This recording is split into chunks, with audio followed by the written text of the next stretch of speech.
बिस्मिल्लाहिर्रहमानिर्रहीम। अस्सलाम वालेकुम। कैसे हैं आप सब। कल मैंने बायोलॉजी का एक कंप्लीट चैप्टर पढ़ाया था एंजाइम्स का, जो कि सिलेबस में भी है। ठीक है, कौन सा चैप्टर पढ़ाया था? एंजाइम्स। सो उसके आखिर में, ठीक है, उसके आखिर में कुछ एमसीक्यूज़ थे जो कि मैंने आपको कहा था कि आप ये खुद हल करें, लेकिन अनफॉर्चुनेटली किसी ने भी इसको हल नहीं किया। हालांकि कमेंट में मुझे कहा गया कि आप खुद इसको हल करें। मेरी बात सुने आप, ठीक है। जब मैंने सारा चैप्टर डिटेल के साथ, एक्सप्लेन के साथ पढ़ाया, फिर भी आप ये एमसीक्यूज जो कि चैप्टर के एंड में है हल नहीं कर पा रहे, सो इट मीन्स टेस्ट आपको देना है, मुझे नहीं देना। ठीक है, सो अपनी अंडरस्टैंड को क्लियर करें, ब्रॉड माइंडेड बने। ठीक है, कोशिश करें हर चीज़ खुद किया करें please. So that's why request I, so that's why मैं ये वीडियो बना रहा हूँ। ठीक है, एमसीक्यूज़, लेकिन हल आपको करने थे ये MCQs. So by the way start करते हैं इसको। सो हमारे पास है जी, कह रहा है कि इन circle the correct answer. Correct answer हमें बताना है, एमसीक्यूज़ हैं। ठीक है, एंजाइम्स चैप्टर के। सो पहला हमारे पास एमसीक्यूज़ है, बोल रहा है all are characteristics of enzymes except. ठीक है, बोल रहा है नीचे जो चार ऑप्शन है वो सारे कैरेक्टरिस्टिक्स हैं, खूबियां हैं एंजाइम्स की, सिवाय एक की। वो कौन है? ऑप्शन क्या करेक्ट होगा यहाँ पर? सो ऑप्शन ए हमारे पास है, चेक करते हैं। ऑप्शन ए बोल रहा है enzyme speed up biochemical reaction. जाहिर सी बात है, एंजाइम स्पीड अप करते हैं बायोकेमिकल रिएक्शन को। सो ये बात सही है। ठीक है, ऑप्शन बी है enzymes are sensitive to minor change in pH. बिल्कुल सेंसिटिव होते हैं एंजाइम, अगर थोड़ी भी चेंज आ जाए पीएच में। ये बात भी सही है। ऑप्शन सी है enzyme activity enhanced by inhibitors. मैंने आपको बताया कि ये इनहिबिटर्स ये तो डिक्रीज़ करते हैं एंजाइम की एक्टिविटी को। ठीक है, कभी कभार ब्लॉक भी कर देते हैं। सो यहाँ पर कहा गया है कि इन्हांस करते हैं। सो यहाँ पर जो गलत बात है कौन सी है, वो ये है। ठीक है, सो आपका जो करेक्ट आंसर हो जाएगा वो क्या हो जाएगा? वो हो जाएगा ऑप्शन नंबर सी इधर, कि एंजाइम एक्टिविटी को इन्हांस नहीं करते हैं इनहिबिटर्स। ठीक है, कम करते हैं। वो होते हैं हमारे पास जो इसको बढ़ाते हैं, वो होते हैं एक्टिवेटर्स। ठीक है, एंजाइम की एक्टिविटी को। डी ऑप्शन को भी सिखा देता हूँ कि एंजाइम पोर्शन, एंजाइम का वो हिस्सा जहाँ पर सबस्ट्रेट अटैच होता है उसको हम क्या बोलते हैं? Active site. ये बात भी ठीक है। सो यहाँ पर जो करेक्ट आंसर है वो क्या है? ऑप्शन नंबर सी, जो कि एंजाइम की कैरेक्टरिस्टिक नहीं है। ठीक है जी। नेक्स्ट हमारे पास एमसीक्यूज है, बोल रहा है enzymes are dash dash in nature. Enzyme किस नेचर में होते हैं? ऑप्शन ए आपके पास है स्टीराइड इन नेचर, ये गलत है। ठीक है, ऑप्शन बी है protein in nature. So yes, ठीक है। सो एंजाइम की जो नेचर होती है वो क्या होती है? प्रोटीन नेचर होती है, क्योंकि एंजाइम बने होते हैं अमाइनो एसिड्स की चेन से। और आपको पता है कि प्रोटीन किन से मिलकर बनता है? अमाइनो एसिड से। That's why enzymes are protein in nature. So option B यहाँ पर आपका क्या है? Correct.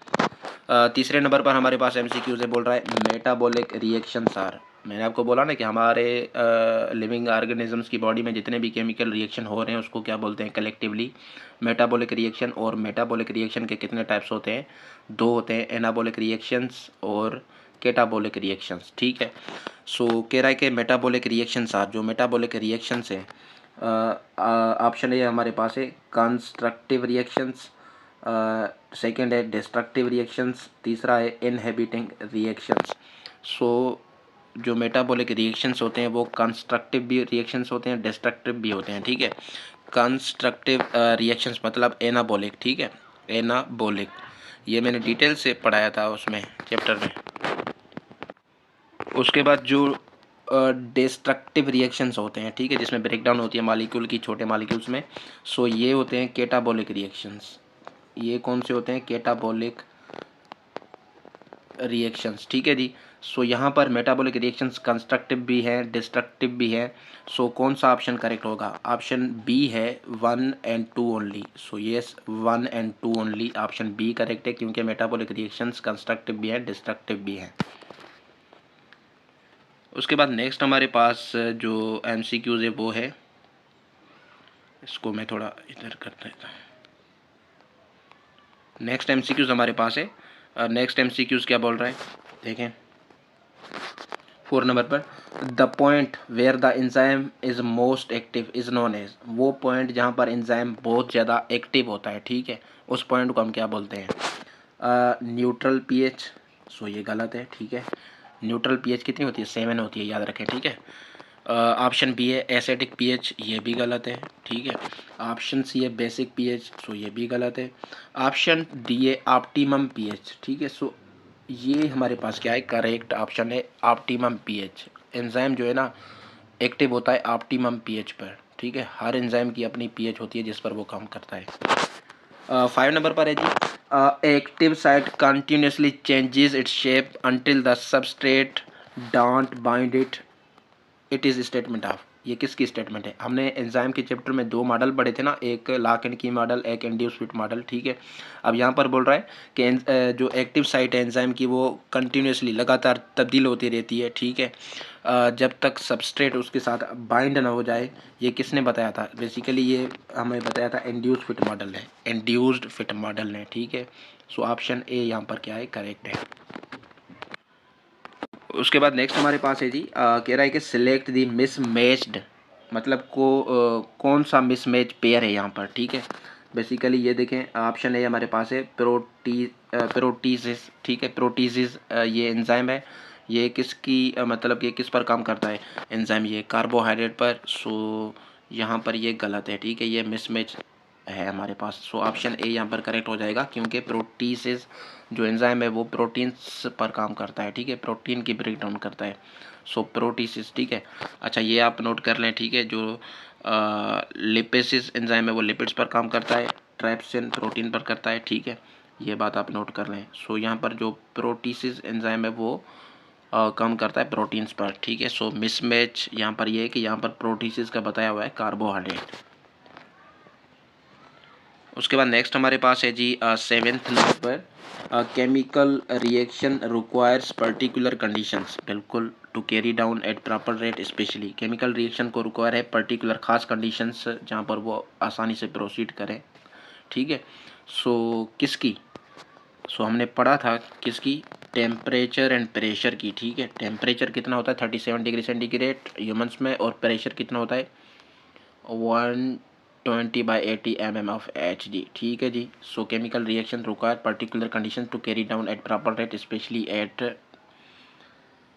Optimum temperature and pressure. So option D यहाँ पर क्या है? करेक्ट है। उसके बाद नेक्स्ट हमारे पास 8वें नंबर पर, ठीक है। 8वें नंबर पर हमारे पास है जी, एक मिनट में इसको थोड़ा थोड़ा ना, ओके। 8वें नंबर पर है all are factors affecting enzyme activity except, ठीक है। हमने एक टॉपिक पढ़ा था ना, फैक्टर्स अफेक्टिंग एंजाइम एक्टिविटी, सारा आपको बताया था, ठीक है। कौन से फैक्टर्स है जो कि एंजाइम की एक्टिविटी को अफेक्ट करते हैं? सो पीएच करती है, सबस्ट्रेट कंसंट्रेशन करती है, टेम्परेचर भी करती है, लेकिन ऑर्गेनिक लेकिन जो ऑर्गेनिक सॉल्वेंट है, ठीक है, ये एंजाइम की एक्टिविटी पर इसका कोई अफेक्ट नहीं होता। सो ऑप्शन सी यहाँ पर क्या है? करेक्ट है आपका। 9th नंबर पर हमारे पास है rate of reaction will increase, जो रिएक्शन का रेट है वो बढ़ जाएगा व्हेन टेम्परेचर, जब टेम्परेचर क्या होगा? इंक्रीज होगा ना। सो ऑप्शन ए यहाँ पर करेक्ट है। हमने देखा था rate of reaction directly proportional to temperature, increase in temperature, ठीक है, वो ग्राफ मैंने आपको समझाया था। So rate of reaction will increase when the temperature increase. उसके बाद नेक्स्ट हमारे पास है जी 10th नंबर पर choose the correct statement regarding lock and key model. और जो लॉक एंड की मॉडल पढ़ा था हमने, ठीक है, उसकी करेक्ट स्टेटमेंट यहाँ पर पिक करें। ऑप्शन ए हमारे पास है enzyme and substrate possesses specific complementary geometric shapes, मतलब इसमें क्या कह रहा है कि एंजाइम और जो सबस्ट्रेट होता है उसकी जो शेप्स है वो कॉम्प्लीमेंट्री होती है, मतलब एक जैसी मिलती जुलती है, ठीक है। ऑप्शन बी है active site of enzyme is flexible. Option C है active site continuously changes. Option D है all above statements are correct. So lock in की मॉडल ने हमें यही बताया था कि बेसिकली जो एंजाइम और सबस्ट्रेट है उसकी जो शेप्स है वो क्या है? कॉम्प्लीमेंट्री है, ठीक है, एक जैसी होती है। सो ऑप्शन ए यहाँ पर करेक्ट है, option A is correct. So kindly जो भी काम आपको दें वो खुद क्या करें, ठीक है। Thank you.